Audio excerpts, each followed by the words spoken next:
Aggressive attack, extreme mobility, and resolute defense. A frontline weapon in conventional warfare, it's considered a modern invention. But evidence recovered from the ancient world suggests that man has always strived to create weapons with the tank's basic attributes. While the tank was invented in the 20th century, the ideas behind the tank, mobility, protection, and firepower, go back to the beginnings of organized warfare. In India, in the 17th century, a weapons system that combined firepower with mobility caused havoc on the field of battle. The elephant, weighing 5 tons and capable of moving over rough terrain at 20 miles per hour, was conscripted for active service. It was mounted with a platform carrying heavy cannon, fired by specialist gunners. The ancients understood what a tank was long before they had the ability to make anything that we would recognize as a tank. Today, tanks combine tremendous mobility with the destructive capability of 125mm guns, mounted in rotating turrets. But is it possible that the ancients used the same principles and technologies on the lost battlefields of history? Throughout history, we get lots of stories about elephants and their use. But in a document from 1616, we get a really exciting, intriguing eyewitness account of elephants being used in an unusual way. In 1616, a British traveller called Edward Terry reported seeing Indian war elephants armed with heavy guns, 6 foot long, and mounted on wooden frames. He states that Akbar, the Mughal king, was using cannon on elephant back. That turns an elephant from a mobile fighting platform and a beast of war, much as a stallion or a battle charger might be, to an animal-powered equivalent to the battle tank. There is some evidence that elephants were used in battle in India as long ago as 1100 BC. Initially, their chief function was to give commanders a better view of what was happening on the field. This is where the Indian kings would have stood in battle. They would have been up on top of the elephant, surveying the battlefield, commanding the position, flying their flags. This is a very powerful way of presenting yourself on the battlefield. Commanders soon realized that elephants could also be used in the front line. Massed in hundreds, they charged down on the enemy. The air was filled with dust and the deafening sound of their trumpeting. The ground trembling beneath their feet, elephants were a truly terrifying sight. The elephants themselves were trained to pick up horses and riders in their trunks and dash them to the ground, to their ruin.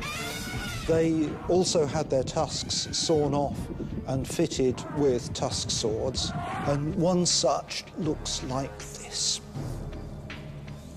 This fits on the sawn-off end of the tusk, so that instead of the natural end of the tusk, you have this double-curved blade with a huge, fat, armour-piercing point at the end, which would make a fearsome square wound in anything it hit.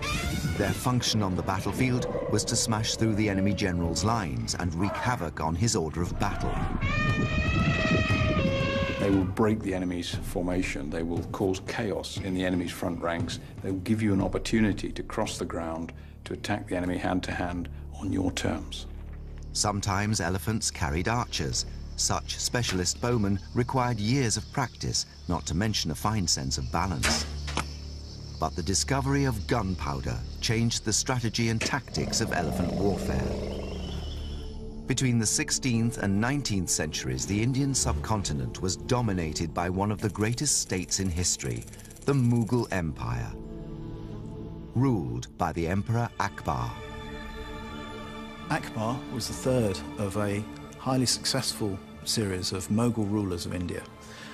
He was around in the 16th century. He was known as a great military innovator.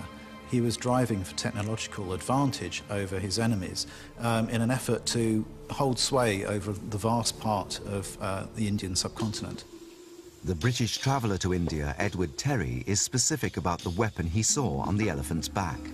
This is a conjectural reconstruction of what Terry describes.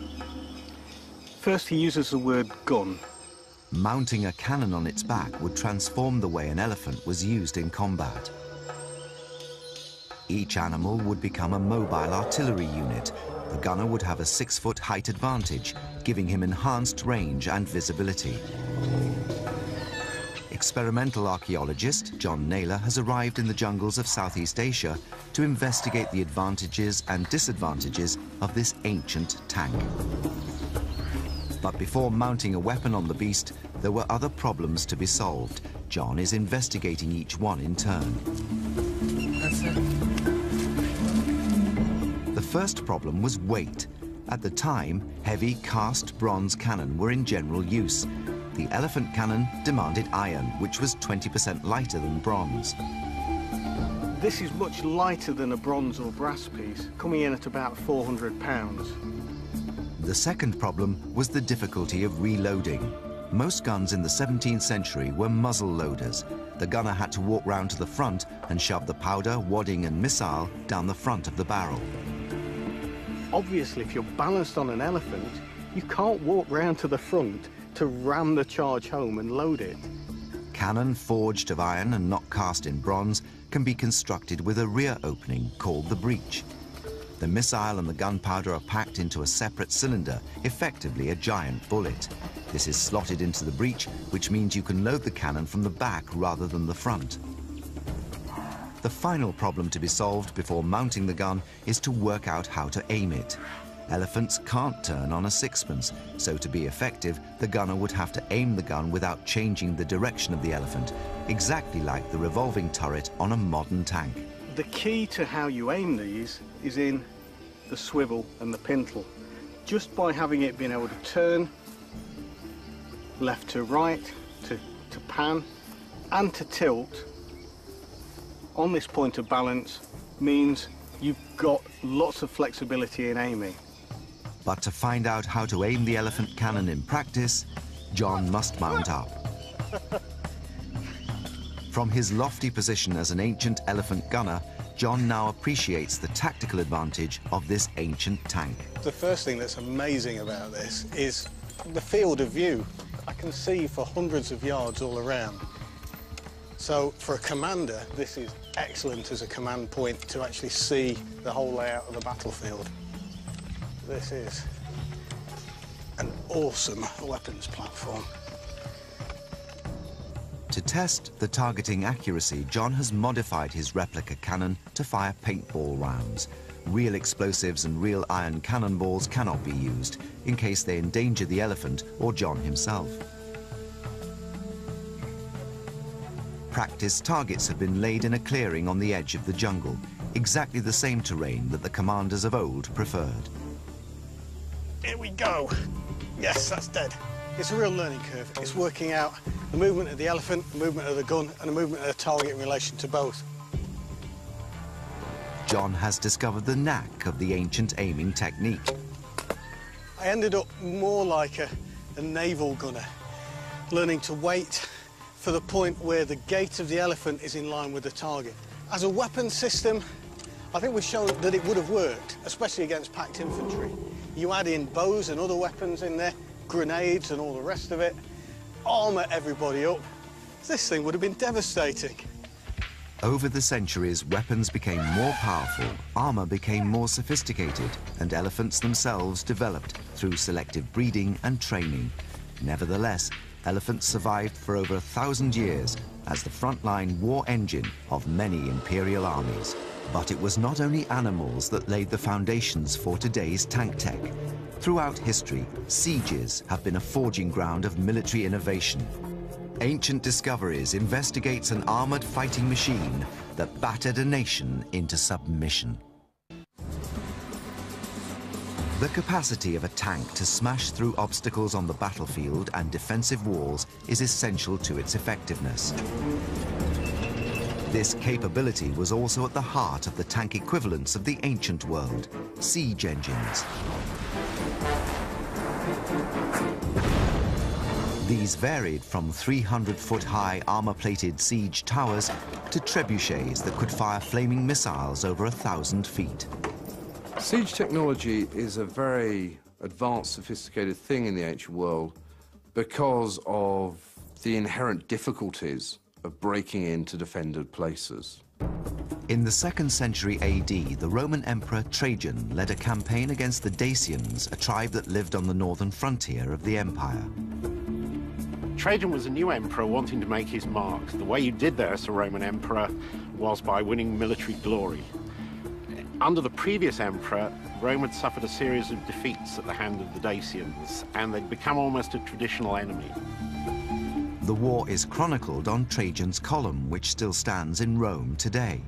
The relief sculptures on the pillar depict versions of a simple yet cruelly effective siege weapon, the battering ram. It's so simple. It's what the police use if they want to bash down your door. They batter it down. And you want to attack a castle, well, you need to bash the walls down or bash the gate down. The largest battering rams weighed perhaps 3 tons. They were normally hung on ropes from the roof of a wheeled wooden frame. Teams of soldiers used muscle power to swing the ram back and forth, gradually building up enough momentum to smash through wall or gate. To protect the soldiers from arrows or stones dropped from ramparts, the solid oak frame was covered in wood and animal hides. The problem was, wood and animal hides are flammable. Defenders could pour burning oil onto the ram's protective covering, burning the shelter and incinerating the men beneath. The attacking engineers came up with an ingenious solution: chemical fire retardant. The material that was used was alum, and this was used to prevent wood burning. Alum is a naturally occurring rock. It's a mineral which contains aluminium, and this is a particular rock here from which alum can be extracted. This is alunite. Chemist Nicholas Norman is using alum to cook up some ancient fire retardant. The way in which they would have extracted alum would be to heat this up for long periods of time in air and to keep it moist as well. And the physical effect of that is to turn the rock into a powder, and that dissolves in water. That could therefore be painted on things like wood. Alum works by cooling the fire chemically. A reaction takes place which actually takes heat in, an endothermic process. And the effect of that is to take the heat out of the fire in a similar way to water does. Ancient model maker Richard Windley has been reading the texts. He wants to know whether or not alum really works. What we want to try and do is to do an experiment using alum, and we're going to soak hessian or canvas in an alum solution, and then once that's dry, what we're going to try and do is to set fire to a piece of the untreated material and the treated material and see what the differences are. The canvas on the left is treated with the alum fire retardant. That on the right is untreated. Using a replica historic flamethrower, Richard puts the chemical to the test. Hopefully, we'll be able to see that the alum-soaked canvas is fire retardant, if not fireproof, and we expect the other canvas to char and burn. Richard's flamethrower uses a combination of sulfur and charcoal to produce flames heated to 1,000 degrees.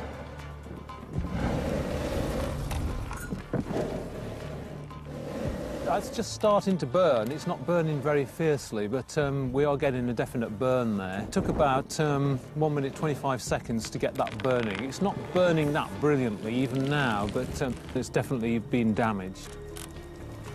How will the untreated canvas compare? That one seemed a lot quicker. We got that one burning in about 27 seconds, and it's actually burning away. So